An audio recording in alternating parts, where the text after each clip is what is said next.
Οι παθήσεις της αυγενικής μέρας σπονδυλικής στήλης είναι ένα αρκετά συχνό φαινόμενο και λόγω της καθημερινότητας και τρόπου εργασίας του σύγχρονου ανθρώπου. Θα μπορούσαμε να διακρίνουμε δύο κατηγορίες. Είναι οι εκφυλιστικές παθήσεις που οφείλονται κυρίως στα οστεόφυτα και μια απλή δισκοκύλη, η οποία πολλές φορές είναι το πιο σύνηθες φαινόμενο των παθήσεων της αυγενικής μέρας σπονδυλικής στήλης.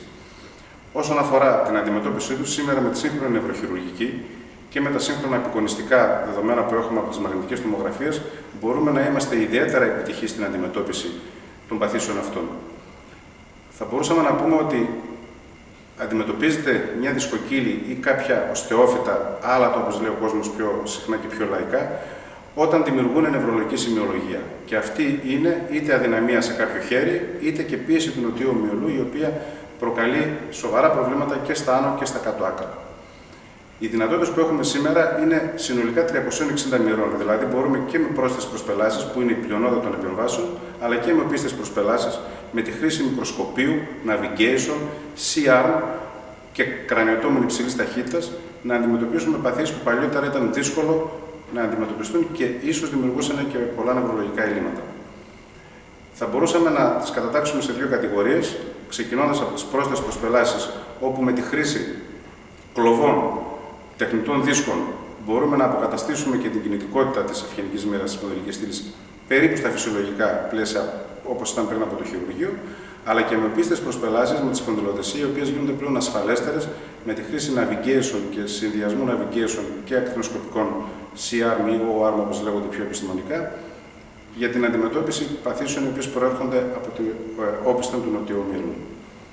Η νοσηλεία των περιστατικών αυτών συνήθως είναι 2 ημερών.